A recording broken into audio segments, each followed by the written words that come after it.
sert? Est-ce que c'est utile pour les thérapeutes?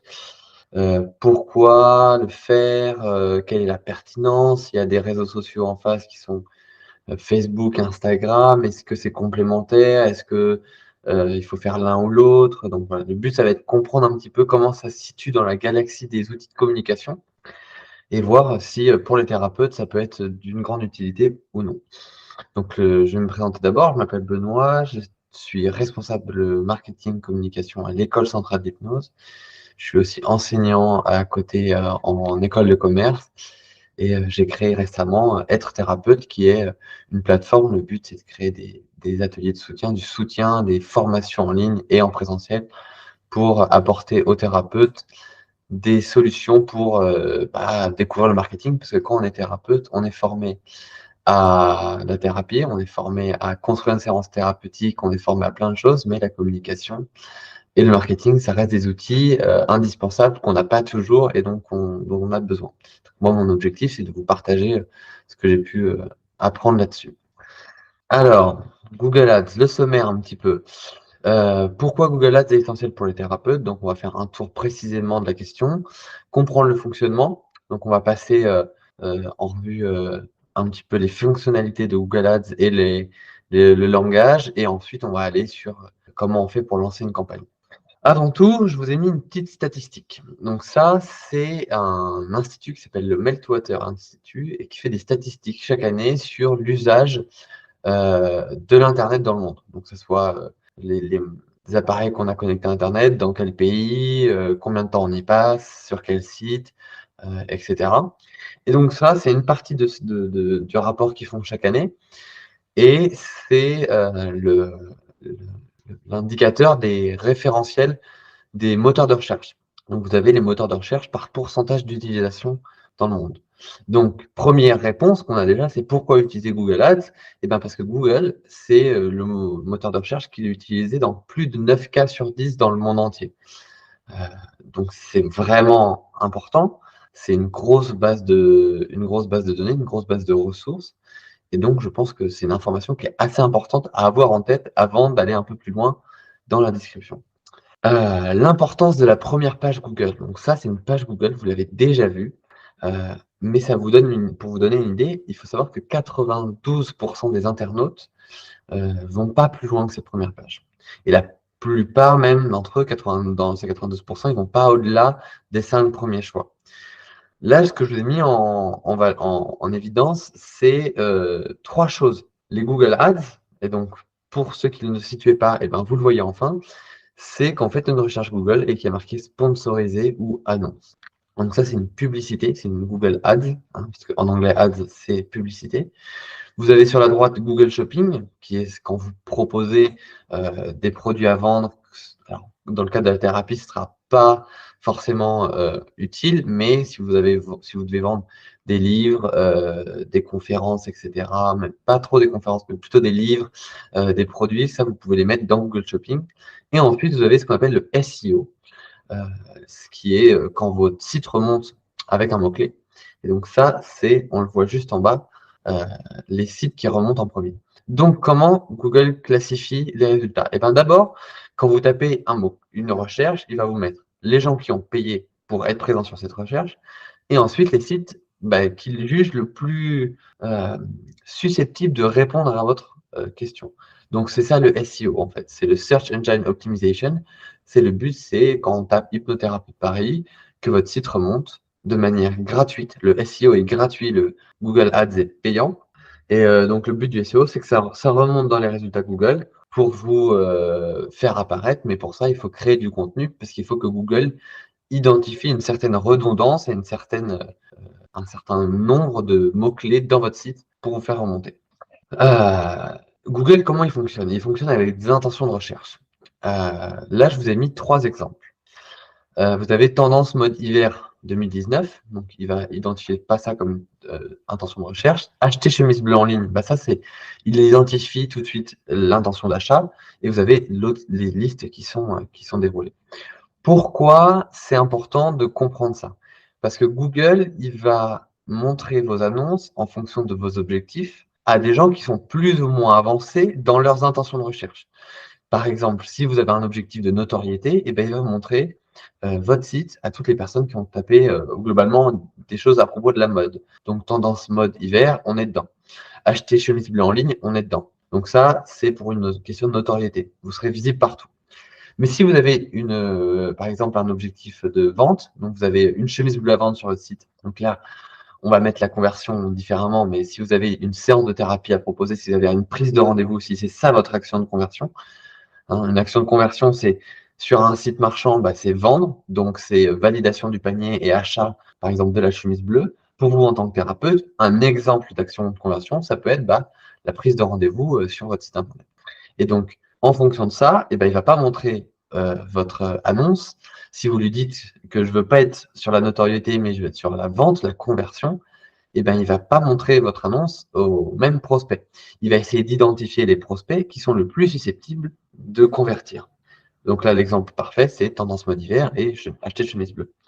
Voilà un petit peu comment Google va identifier vos intentions d'achat et comment il va vous montrer des annonces en fonction de ces intentions d'achat. Souvent, on a l'impression que Google nous écoute, hein, on se dit mais j'ai vu la pub alors que j'étais en train d'y penser, j'en ai parlé récemment.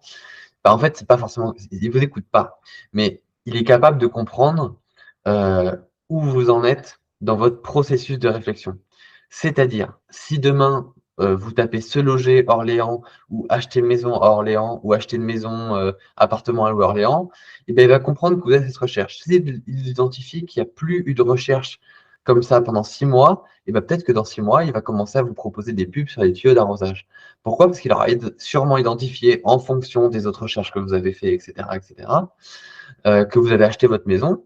Et peut-être qu'il y a un jardin, et donc il va proposer au niveau du printemps des tuyaux d'arrosage pour arroser votre jardin. Donc parfois on se dit, c'est dingue, il y a pensé avant moi. Oui, parce qu'en fait, il connaît votre historique de recherche, et avec cet historique de recherche, du coup, il peut vous proposer des choses qui sont où vous allez être justement avec une forte intention d'achat. Alors, pourquoi maintenant Google Ads est essentiel pour les thérapeutes? Parce que c'est essentiel d'avoir une présence en ligne. Google, comme je l'ai dit, c'est 9 cas, dans 9 cas sur 10, hop, les personnes recherchent via Google pour tous les sujets possibles, hein, on est à 92%. Donc, quand ils recherchent un hypnothérapeute, quand ils recherchent un thérapeute, un magnétiseur, etc., ils font leur recherche sur Google Ads, sur Google, pardon, pas sur Google Ads. Et donc ça, on peut l'avoir. On peut aussi voir en Google un élément pour se démarquer. Il y a aujourd'hui beaucoup de thérapeutes qui utilisent les réseaux sociaux pour trouver des clients, ce qui est une bonne chose. Les réseaux sociaux sont une bonne chose. Seulement, un réseau social n'est pas un moteur de recherche. Qu'est-ce que ça veut dire? Ça veut dire que si demain, vous allez sur Instagram, vous êtes peut-être thérapeute, vous avez peut-être une grande communauté, mais moi, si je tape magnétiseur à Roubaix, je ne vais pas vous trouver parce qu'il faudra que je connaisse votre nom. Donc, Google, si je tape magnétiseur Roubaix, si vous êtes présent sur Google, là, je vais vous trouver. Mais donc, c'est pour ça qu'il faut comprendre et construire votre stratégie de communication avec les deux, parce que vous avez Google qui est là où vous allez avoir votre base de prospects, et Instagram, Facebook et les réseaux sociaux qui vont être là où vous allez avoir une communauté et construire votre communauté. Mais si on compare, en fait, la communauté, c'est un ensemble de personnes que vous allez éduquer, à qui vous allez proposer du contenu pour, pourquoi pas un jour les avoir en consultation ou en thérapie. Si on se met du côté de Google, en fait, c'est d'avoir les clients, les clients sont sur Google et il faut aller les chercher. Si je prends un exemple, il y a une marque de voiture. Une marque de voiture sur Google, et sur Instagram, elle va faire sa promo, elle va parler de son image de marque, elle va faire comprendre ses valeurs, elle va essayer de rassembler autour de son métier. Mais en rassemblant autour de son métier, elle ne va pas s'élargir forcément. Alors que si elle fait de la pub Google en étant en premier quand on tape acheter une voiture à Roubaix, là, elle va toucher des clients potentiels et des clients chauds. Donc, c'est pour ça que Google est important pour se démarquer et pour avoir une présence en ligne, parce que sur Google, vous avez vos futurs clients qui vous cherchent. Et la preuve, je pense que vous l'avez déjà fait, quand vous allez chercher un docteur, vous allez taper docteur quelque chose ou magnétiseur, ou vous avez fait votre recherche sur Google et en fonction des résultats, vous êtes allé dessus. Donc, pensez toujours au parcours client quand vous créez votre stratégie de communication. Donc ça, j'ai remis une image de comment se construit la page Google. Les avantages de Google maintenant. Il y a 3 choses. Alors là, je les ai comparés par rapport à, les moyens de communication traditionnels. Pub à la télévision, des flyers, et cetera. Tout ce qui va être, hors média. Et ben, l'avantage de Google, c'est que vous pouvez calculer votre retour sur investissement. Comme je vous l'ai dit, on va le voir plus tard, vous allez paramétrer des conversions. Ces conversions seront, le moment où vous dites à Google: «Là, tu as bien fait ton travail», et donc vous allez pouvoir avoir un retour sur combien me coûte une conversion, combien ça m'a coûté d'avoir quelqu'un sur mon site. Vous allez pouvoir être capable de dire: «Bah, là, je fais mes séances entre 60 et 100 euros, on va dire 75 euros, ma séance. Ben, je vois que pour me ramener une personne, ça me coûte 25 euros. Est-ce que c'est un bon investissement? Est-ce que c'est pas un bon investissement? Vous allez pouvoir juger avec ça. Contrairement aux flyers ou aux pubs qui vont être un peu plus larges dans les médias, etc., vous n'allez pas pouvoir avoir un retour concret à part du bouche à oreille. Là, vous allez pouvoir avoir des statistiques qui vont vous l'expliquer. Vous avez une maîtrise de la diffusion. C'est vous qui choisissez où est-ce que vous êtes diffusé en fonction de l'âge de la personne. Vous pouvez choisir d'être diffusé que à Nantes, pour les personnes entre 25 et 45 ans, qui utilisent un iPhone, etc. Vous pouvez vraiment cibler et donc maîtriser la diffusion et donc optimiser votre cible. Vous avez un suivi du budget. Vous lui donnez un budget qui soit fort ou faible. Et ensuite, vous pouvez stopper si ça dépasse le budget, les pubs. Vous pouvez les continuer, vous pouvez diminuer le budget, augmenter le budget. Il y a pas de budget à l'entrée qui va vous dire, bah, faut que je mette tant. Et après, je sais pas, faut que je vois, par exemple, faut que j'imprime 4000 flyers, ça va me coûter 500 euros. Mais une fois qu'ils sont imprimés, vous pouvez pas vraiment les rendre. Là, à Google, vous pouvez dire, bah, peut-être ça fait 40 euros, ça me va pas, etc. Vous pouvez ajuster. Et donc, du coup, ça entraîne des coûts à l'entrée qui sont faibles parce que c'est vous qui décidez le budget que vous mettez. Je vous ai fait une petite statistique euh, qui sont. Alors, j'ai fait avec. En haut, vous avez les intérêts de recherche pour le mot thérapeute. Et après, j'ai comparé un peu avec d'autres métriques qu'on peut retrouver sur Google. Donc, en haut, on va prendre le premier schéma qui est la courbe qui monte. C'est l'intérêt pour le terme thérapeute sur les 12 dernières années, enfin depuis la création de Google, je crois même. Vous voyez qu'on a un intérêt qui est de plus en plus exponentiel. Donc, ça, c'est l'intérêt, c'est des statistiques que je tirais sur un outil qui s'appelle Google Trends. Donc, c'est un outil qui est mis à disposition par Google et qui identifie les tendances de certains mots-clés. Donc, j'ai mis le mot thérapeute et on voit clairement que sur Google, il y a une recherche qui est exponentielle des thérapeutes depuis 2015 et même depuis 2021, ça a tendance vraiment à exploser. Et là, je vous ai aussi mis d'autres informations qui sont intéressantes que vous trouverez sur cette page Google Trends. J'ai fait avec hypnotiseur et hypnothérapeute parce que, par exemple, quand on est hypnothérapeute, il y a 2 termes. On peut être formé à être hypnothérapeute, mais il faut savoir que le conscient, la plupart des personnes ne connaissent pas vraiment la différence. Donc, il faut les éduquer là-dessus. Il faut leur donner du contenu pour leur montrer la différence, s'il y en a une ou s'il n'y en a pas. C'est à vous de prendre position là-dessus. Mais il faut être conscient que quand vous allez faire vos pubs Google, eh bien, il faut cibler les deux parce que tout le monde ne connaît pas le terme hypnotiseur ou le terme hypnothérapeute. Et donc là, je vous ai mis les 2 termes et qu'on puisse voir un petit peu ce qu'il nous propose. Et donc, en fait, il va vous faire une carte de France en disant bah, où est-ce que c'est le plus recherché et quelles sont les requêtes associées. Donc là, on a par exemple hypnothérapeute autour de moi, hypnotiseur à Metz, hypnotiseur à Reims. Ce qu'on peut voir, c'est quand même, si on compare à hypnotiseur et hypnothérapeute, on a quand même une notion de localisation plus importante quand on tape hypnotiseur que hypnothérapeute. Est-ce que c'est parce que le terme thérapeute dans hypnothérapeute tend plus à faire comprendre sur tout ce qui va être en lien avec la thérapie, la psychologie, etc. Et du coup, les recherches ne sont pas les mêmes. Ça, on ne peut pas en faire de conclusion, mais en tout cas, Google Trends, je vous conseille comme outil parce que ça va vous permettre de constater les évolutions des mots-clés de la thérapie que vous faites et voir un petit peu quels mots-clés vous pouvez mettre à côté. Et là, on voit avec le terme thérapeute comment ça peut évoluer sur les années qui passent. Et donc, l'intérêt, c'est, on comprend du coup l'intérêt de se placer sur Google quand on voit que le terme est de plus en plus recherché en fait. Hop. Ouais, et là, et on peut comparer, alors sur cet outil, on peut aussi comparer 2 termes. Donc là, je te comparais le terme hypnose et hypnothérapeute et on voit, voilà, En fait, cet outil va nous permettre de comprendre les tendances et de pouvoir se situer sur des mots-clés. Là, je l'ai pris avec le terme très spécifique de l'hypnose. Vous pouvez mettre avec le magnétisme, etc. Je l'avais fait, mais en fait, il y a tellement de recherches avec magnétisme qu'on voyait plus la différence avec l'hypnothérapeute. Là, je vous ai mis pareil, toujours, j'ai gardé cet exemple sur toute la présentation d'hypnothérapeute. Euh, j'ai tapé hypnothérapeute pareil sur Google et j'ai laissé Google me présenter les résultats. Donc, vous voyez qu'il y a déjà des personnes qui proposent des pubs Google sur hypnothérapeute pareil. Hein. On voit hypnose Paris 9, hypnothérapeute certifié, hypnothérapeute à Paris 18e. Donc, c'est quand même quelque chose qui est de plus en plus utilisé. Ça reste très marginal. Il y a encore beaucoup de place dans cet outil, mais il faut quand même savoir que c'est de plus en plus utilisé. Et, euh, et en fait, ça vous montre l'exemple concret de, ben moi, je cherche un hypnothérapeute. Je vais cliquer sur le premier lien, c'est dans le 9e, j'habite dans le 8e, j'habite à côté. Je clique, j'y vais.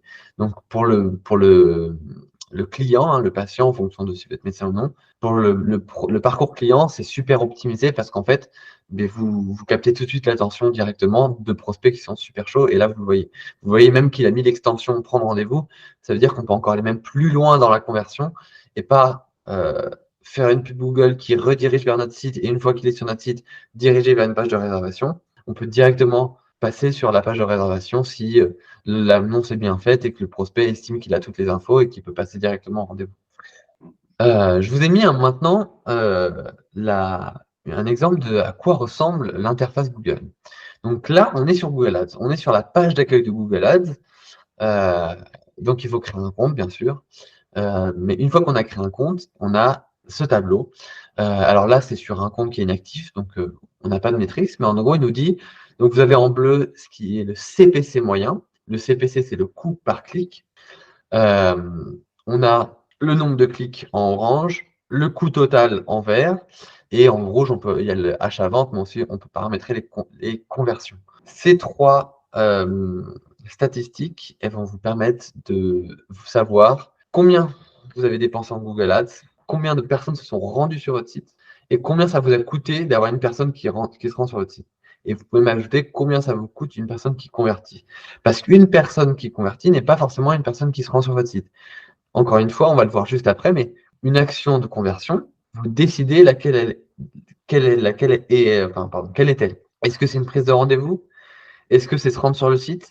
Est-ce que c'est aller sur votre site pour ensuite cliquer sur un bouton? Est-ce que c'est appeler? Est-ce que c'est se diriger, avoir un onglet Google Maps qui vous dirige vers le cabinet?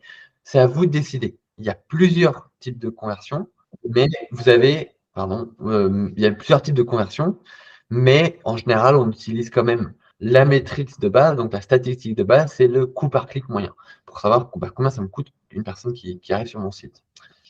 Voilà, on y arrive. Les explications des termes clés. Donc, quand on fait du Google Ads, on cherche à être référencé sur Google. Mais pour ça, pour créer son compte, il faut comprendre plusieurs choses parce que la plateforme est très simple quand on connaît un petit peu, mais quand on arrive, ça peut être un petit peu barbare. Comme je vous disais, il y a le terme conversion en premier. Une conversion, c'est en marketing, on parle de prospection, conversion, fidélisation. Prospection, on cherche les futurs clients, on leur donne du contenu, etc. Conversion, c'est à vous de le définir. Est-ce que c'est la participation à un webinaire? Est-ce que c'est réservation d'une séance? Est-ce que c'est remplir un questionnaire ou un formulaire sur votre site? Est-ce que c'est télécharger un e-book? Est-ce que c'est s'inscrire à une conférence? Est-ce que c'est se rendre sur la page à propos de votre site? Vous définissez vous-même vos actions de conversion. Et Google va vous donner ce qu'on appelle des balises, le mot juste après, que vous allez installer sur votre site pour lui dire, là c'est une conversion, là c'est pas une conversion. Une balise, c'est quoi? C'est un petit morceau de code qui vous donne, que vous copiez-collez dans votre site. Et ensuite, donc vous avez deux types de balises. Il y a la balise pour que vous mettez sur tout votre site, pour que Google identifie les pages, comprenne comment ça interagit, etc. Et donc, il puisse suivre une personne sur votre site. Et ensuite, vous avez les balises de conversion. Donc là, vous dites, vous mettez votre balise sur votre site et ensuite, vous mettez votre balise de conversion que sur les pages spécifiques. Par exemple, sur votre page de prise de rendez-vous, vous mettez vous avez votre agenda, vous cliquez sur réserver, et une fois qu'on a cliqué sur réserver, on est redirigé vers une page qui nous dit merci d'avoir pris rendez-vous avec nous, je vous confirme votre rendez-vous d'ici 24 heures. Et bien sur cette page de remerciement, on peut mettre une balise de conversion, et Google il va dire, il va du coup identifier que dès que cette page est chargée, c'est qu'il y a une conversion. Et donc, quand quelqu'un va aller sur votre site en cliquant sur votre pub Google, donc il va sur Google, il tape magnétiseur Paris, il y a votre pub, il clique dessus. Donc Google s'est dit, tiens, déjà, j'ai réussi à rediriger la personne sur le site. Et ensuite, une fois que vous êtes qu'il est sur le site, il va le suivre. Il va le suivre. Donc là, ça se trouve, la personne, elle va aller dans plein de pages différentes à propos, elle va lire vos articles de blog, elle va essayer, voilà, elle va essayer d'avoir de l'information sur vous. Et puis ensuite, la personne, elle va aller sur prise de rendez-vous, elle va prendre rendez-vous. Et là, Google, il va dire, tiens, j'ai une conversion de telle personne. Tout à l'heure, j'avais telle personne qui avait cliqué sur le site. C'est la même personne. Donc, elle vient de Google Ads. Donc, tu peux enregistrer ça comme une conversion liée à Google Ads. Est-ce que c'est clair? Super. On fera une session questions-réponses juste à la fin. Les enchères, et ben alors là, c'est le cœur du sujet, c'est Google Ads. Comment ça fonctionne? Comment on paye? Est-ce que c'est un prix fixe? Est-ce que c'est pas fixe? Et ben, ça fonctionne par enchère. Le principe, c'est vous allez identifier des mots-clés, donc magnétiseur Paris 9, magnétiseur Paris 18, magnétiseur Paris, magnétiseur. À vous de définir vos mots-clés. Vous allez pouvoir aussi taper sur des mots-clés qui sont différents, comme comment aider un enfant en TDAH ou accompagner un enfant TDAH dans son quotidien. Ouais. C'est à vous de décider ce que vous estimez comme mot-clé. Ça peut être des phrases, un mot-clé peut être une phrase.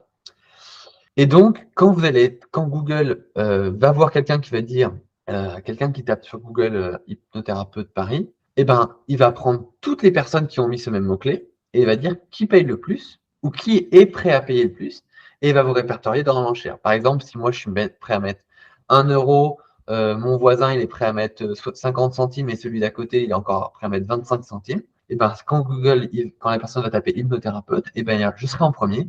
En deuxième, il y aura mon voisin. Et en troisième, il y aura le voisin du voisin.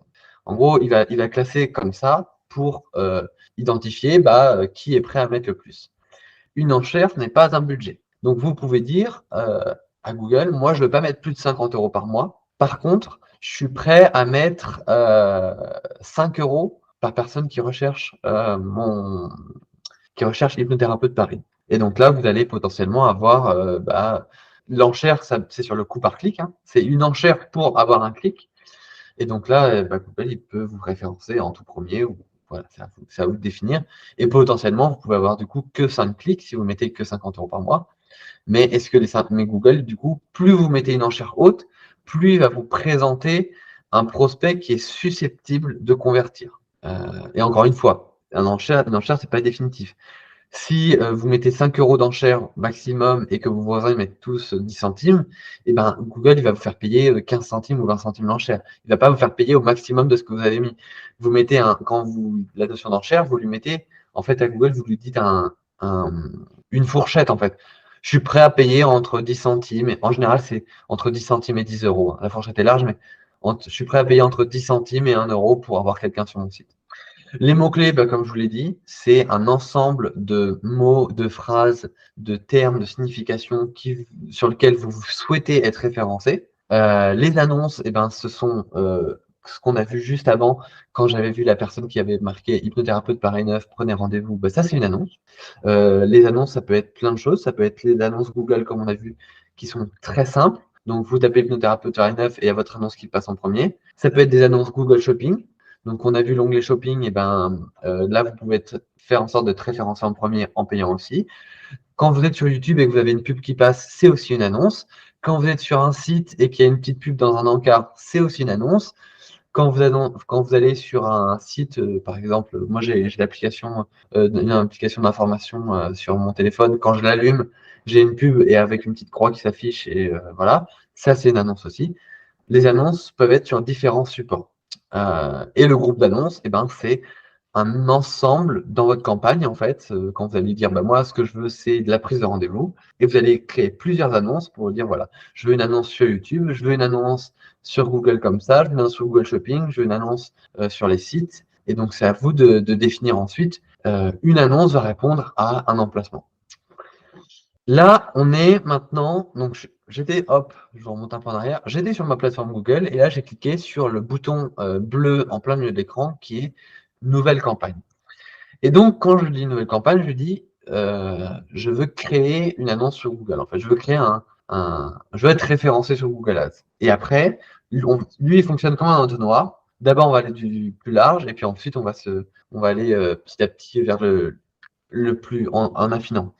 Donc, je veux créer une campagne. Quel est l'objectif? Est-ce que je veux vendre? Donc là, on a dit balise de conversion, balise de vente. Est-ce que je veux des prospects? Souvent, c'est lié à une soumission de formulaire.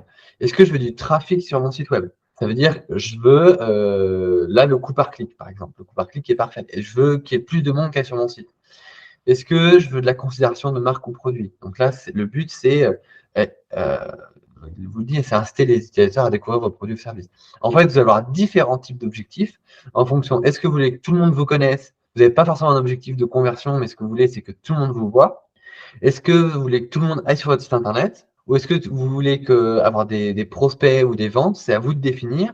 Et en fait, tout ça répond à des conversions que vous devez paramétrer préalablement dans votre compte Google. Donc là, j'ai choisi dans l'exemple présent la vente. Une fois que j'ai cliqué sur vente, il va me proposer le petit onglet suivant, utiliser ces objectifs de conversion pour améliorer vente. Là, il va me proposer des objectifs de conversion que j'ai pré-rentrés. Donc là, j'avais fait un objectif qui s'appelait demande de devis. Donc là, je l'ai mis, vous avez objectif supplémentaire, j'ai cliqué sur demande de devis.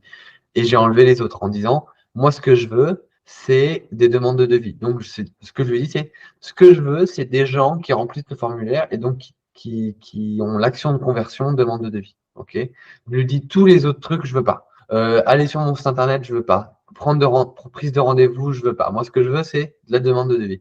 Et comme ça, vous pouvez paramétrer plein d'actions de conversion, mais quand vous allez créer votre campagne, vous pouvez cibler vraiment sur l'action de conversion que vous voulez, et donc ça peut permettre de cibler encore plus votre campagne. Peut-être que vous allez avoir une action de conversion qui est se rendre sur le blog, et ce n'est pas du tout les mêmes prospects que vous allez avoir sur une autre action de conversion qui s'appellerait prendre rendez-vous. Voilà. Ensuite, une fois que j'ai sélectionné mon objectif et ma conversion, il va me demander où est-ce que vous voulez être présent. Et donc, il y a plusieurs possibilités de présence. Le réseau de recherche, donc ça, c'est ce qu'on s'est dit, c'est vraiment quand on tape sur Google, c'est les résultats qui s'affichent sur la page Google. Performance Max, c'est en gros, vous lui donnez plein de contenu et vous lui dites, mets-moi où est-ce que tu penses que c'est bon. Donc là, il va vous mettre sur YouTube, sur Facebook, enfin, sur YouTube, sur d'autres sites, sur le shopping, enfin, il va mettre partout où est-ce qu'il peut. Le display, donc ça, c'est tout ce qui va être dans la page Google, mais pas forcément sur le réseau de recherche, parce que le display, ça touche aussi les applications Google, notamment sur Gmail. Parfois, vous avez des pubs dans Gmail, et donc ça, c'est ce qu'on appelle le display. C'est pas le réseau de recherche, et le display, c'est là où tous les encarts publicitaires que Google possède. Donc, on a YouTube dedans aussi. Là, vous pouvez mettre vidéo si c'est que la vidéo que vous voulez. Google Shopping, on l'a vu tout à l'heure. Et Discovery, c'est les annonces qui sont sur les applications. Ils l'ont aussi sur YouTube et Gmail. Mais Discovery, c'est avec la différence entre Display et Discovery. Display, c'est un titre, une description. Discovery, vous pouvez ajouter des images. Ensuite, les enchères. Donc, vous lui dites qu'est-ce que vous voulez privilégier. Donc là, je lui dis, je veux privilégier les conversions. Et ensuite, je lui dis mon CPA cible. CPA, coût par acquisition. Tout à l'heure, on a vu CPC, coût par clic. Combien ça me coûte de ramener une personne sur mon site internet? Là, c'est coût par acquisition. C'est combien ça me coûte d'avoir une conversion. Donc, c'est comme je vous l'ai dit, vous lui donnez comme budget, je veux qu'une personne qui prenne rendez-vous, ça ne me coûte pas plus de 25 € en fonction du prix de votre séance, etc. Ben, vous lui dites CPA cible 25 €. Moi, ce que je veux, c'est qu'en moyenne, ça me coûte 25 € pour avoir une personne en rendez-vous. Et après, lui, donc c'est un robot Google, hein, pendant les premiers mois, il faut le laisser travailler. Vous n'aurez pas forcément des résultats parce qu'il va travailler votre cible, il va essayer de montrer à plein de gens, essayer de voir quel profil type, etc. Et petit à petit, il va affiner, il va affiner, il va affiner, et il vous proposera des recommandations. Il vous dira peut-être, bah là, votre coût par acquisition, il est trop haut, vous pouvez le baisser. je pense que je peux vous ramener des clients pour moins cher que ça, ou il va vous dire, bah là, c'est un peu juste, il faut rajouter un peu parce que vous perdez des clients parce que vous avez un coût par acquisition trop faible.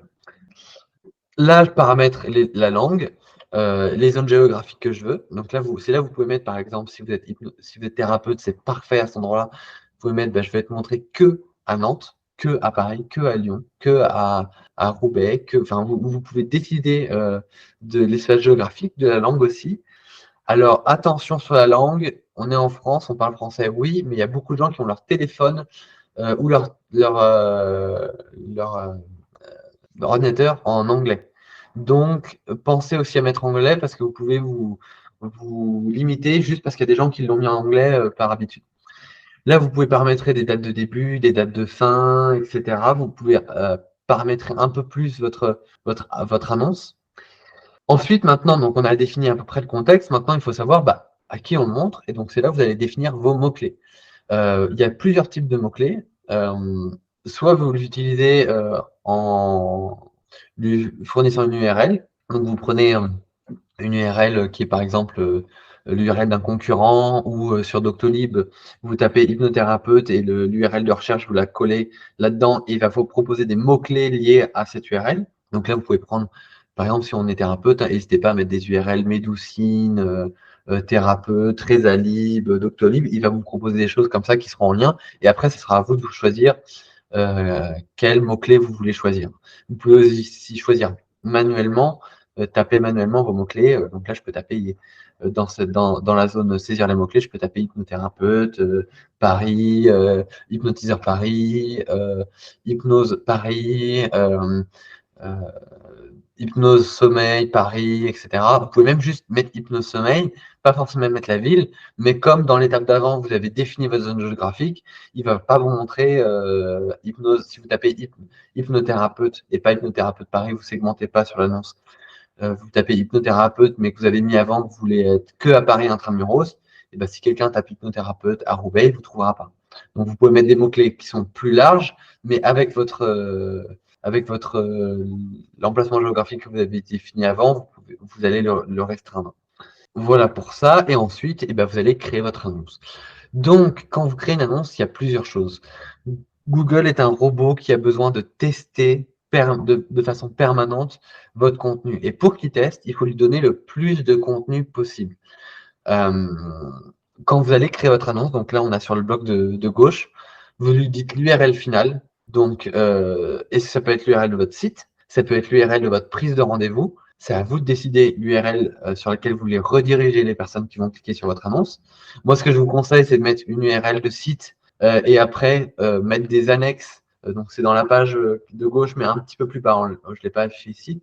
Mettre des annexes, comme là, ils ont fait sur la page de droite. Hypnose Paris 9, c'est le site. Et ensuite, les annexes, eh ben, c'est prendre rendez-vous et à propos de l'hypnose. Donc ça, c'est des sous-pages que vous pouvez référencer dans votre pub. Pourquoi je vous parlais du contenu? Parce qu'en fait, quand vous allez avoir un titre, donc là, il vous le met bien sur l'onglet de gauche, hein, dans l'aperçu, il vous met titre 1, titre 2, titre 3. Parfois, il montre que titre 1, titre 2. Parfois, il montre titre 1, titre 2, titre 3. Mais il ne faut pas lui donner que 3 titres. Il faut essayer de donner à votre annonce 5, 6, 7, le plus de titres possible. Parce que lui, en fait, il va montrer au prospect différents schémas de titres. Donc, il va peut-être mettre titre 9 au début, après titre 1, titre 7, après titre 1, titre 10, titre 8. Et il va tester comme ça et il va identifier quel titre a suscité le plus de conversions. Et donc, du coup, ça va lui permettre d'optimiser l'annonce en montrant ce que les gens ont aimé avant, en montrant aux futurs clients ce qui a généré des conversions chez les anciens clients. Voilà pour ça. Pareil pour les descriptions. Vous avez 2 descriptions à mettre, vous allez en mettre plus. Et donc, le but, c'est de renseigner plusieurs descriptions, plusieurs titres et plusieurs annexes pour que lui puisse identifier lequel fonctionne le mieux. Et comme ça, il montrera aux futurs prospects ceux qui fonctionnent le mieux. Maintenant, je vais vous expliquer comment cibler efficacement votre audience. Et ben, du coup, c'est dans le choix des mots-clés. C'est il y a un outil, il y a Google, il a un outil qui s'appelle le planificateur de mots-clés, qui va vous permettre de voir les tendances, comment lui il estime les tendances dans les mois à venir. Peut-être qu'il y a des mots-clés qui aujourd'hui sont, Par exemple, je pense que certains d'entre vous ont entendu parler de ChatGPT.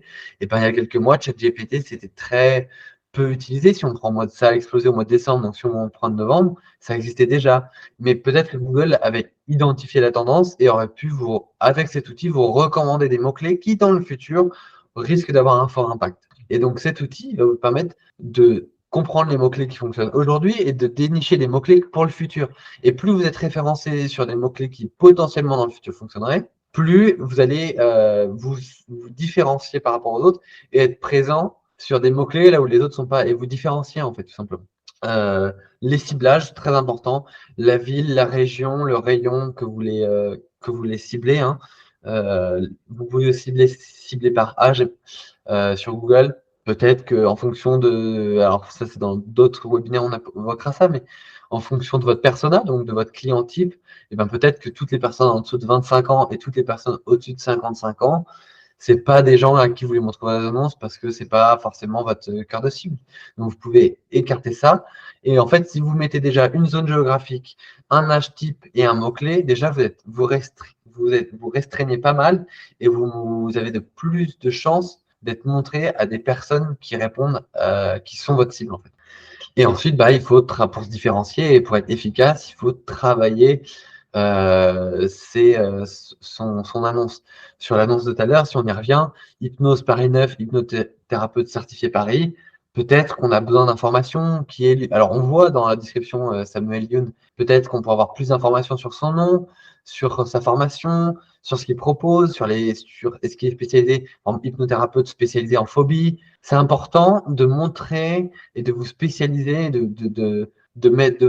en créant des titres, de mettre tout de votre côté pour répondre à la question du mot-clé, en fait. Quand quelqu'un il va taper hypnothérapeute phobie, à quelle question il se pose et qu'est-ce qu'il recherche. Et donc, vous, c'est important quand vous allez créer vos annonces de penser à toujours qu'est-ce que le client attend de moi et donc essayer de le mettre dans l'annonce pour optimiser et mieux cibler votre audience. Et effectivement, pour cibler efficacement les extensions d'annonces, hein, comme on l'a vu, c'est super parce que ça permet de directement ne pas perdre le client et lui montrer tout de suite, soit vous allez sur mon site, il y a ça, sinon vous pouvez directement aller sur la prise de rendez-vous. Vous pouvez aller sur à propos si vous voulez en savoir plus sur moi. Vous pouvez même rediriger par exemple comment gérer le stress avec l'hypnose, si quelqu'un a tapé hypnose stress Paris. Et donc là, vous allez lui montrer une page de blog qui va lui donner l'information. Et en fait, ça vous permet de le qualifier avant de le convertir. Donc tout ça, ce sont des méthodes qui vont vous permettre de cibler efficacement votre audience. Voilà pour ce webinaire Google Ads. Donc j'espère que vous avez bien compris. L'intérêt de Google Ads, on a vu l'intérêt de Google Ads, pourquoi c'est utile pour les thérapeutes, pourquoi aussi c'est important de le mettre en parallèle de Facebook, Instagram et de sa communication, là où ça se différencie. Et ensuite, on a vu comment on crée une annonce pour être sur Google. Maintenant, est-ce que vous avez des questions? Parce que je pense que j'ai balayé le sujet de façon très large, mais peut-être des questions plus précises. Oui, moi j'en ai une, Benoît. Là, tu parlais du coup de mettre l'URL de notre site, de mettre un maximum d'annexes, de titres, etc. Donc un maximum d'informations. Mais au final, est-ce qu'on a une… Enfin, tout ça, c'est donc lié aux enchères. C'est ce que Oui. tu expliquais tout à l'heure. Mais donc, plus tu vas mettre d'informations, plus tu vas devoir mettre une enchère forte et élevée pour être sûr que donc tu vas être bien prise en compte, entre guillemets. Non, les annexes ne sont pas comptées. En fait, Google, il compte un coût par clic général. Il ne compte pas plus tu as d'annonces, plus tu as de liens dans ton annonce, plus ça te coûte cher. D'accord. Comme ça, en fait. Il prend l'annonce dans sa globalité, en fait. Et donc, si quelqu'un ne clique pas sur le titre général de l'annonce sur une annexe, eh ben, il va faire un coût par clic par annexe. D'accord. Ça coûte très peu cher. Hein. Ok, super. Merci. Je t'en prie. Est-ce qu'il y a d'autres questions? Ok, super. Eh ben, écoutez, je vous remercie. Je vous laisse juste sur une annonce, c'est que j'aurai un stage à l'École centrale d'hypnose le 17 et 18 juin sur les booster. Alors, le titre du stage, c'est Booster votre activité de thérapeute. L'objectif, c'est de vous présenter les outils, les bases du marketing pour pouvoir créer une stratégie et orienter justement vous lancer. Donc, on va voir, on va balayer pas mal de sujets. Il y aura du Google Ads, il y aura du marketing, comment créer une plateforme de marque, une charte graphique pour créer de la cohérence de votre contenu et essayer de voir quel levier, donc Google Ads, c'est un des leviers, mais quel levier d'autres vous pouvez lever pour attirer des clients. Donc, les articles de blog, les réseaux sociaux, comment faire, comment est-ce qu'il faut être régulier, pas régulier, quel réseau social choisir, parce que c'est vrai qu'aussi, on a tendance à aller sur les réseaux sociaux communs, mais est-ce qu'il y en a qu'on peut cibler plus particulièrement en fonction de son audience? Quelle est son audience? On va aussi voir tout ça, essayer de définir le persona, donc qui est notre client type, comment on l'atteint et qu'est-ce qu'on met derrière pour les trois axes, prospection, conversion, fidélisation, comment on va attirer le client à travers ces trois axes, donc en le prospectant, en faisant une conversion et ensuite en le fidélisant. Et puis, on va aussi voir comment diversifier votre gamme de produits en tant que thérapeute, parce qu'il y a les séances qui sont principales, mais il y a aussi plein d'outils que vous pouvez mettre en place qui sont parallèles à votre activité et qui peuvent vous aider à trouver des clients, des webinaires, des conférences, des stages, tout ça. Donc, c'est le 17 et 18 juin, c'est sur le site de l'École centrale d'hypnose. Et puis voilà, et puis moi je vous tiendrai au courant. Pensez à suivre la page Être thérapeute, parce que du coup je pense que je referai dans les mois à venir d'autres webinaires sur d'autres sujets. Et puis voilà, je vous remercie pour votre présence. Si vous avez des questions, vous pouvez envoyer un message sur l'adresse Être thérapeute. Donc c'est bonjour@être-thérapeute.com ou .fr, je ne sais plus. Vous l'avez normalement sur le site internet et sur la page Facebook. Et puis voilà, de toute façon, je reste disponible. Et puis, je vous souhaite une bonne soirée à tous. Au revoir. Merci, bonne soirée. Au revoir et merci beaucoup, c'était très intéressant. Merci.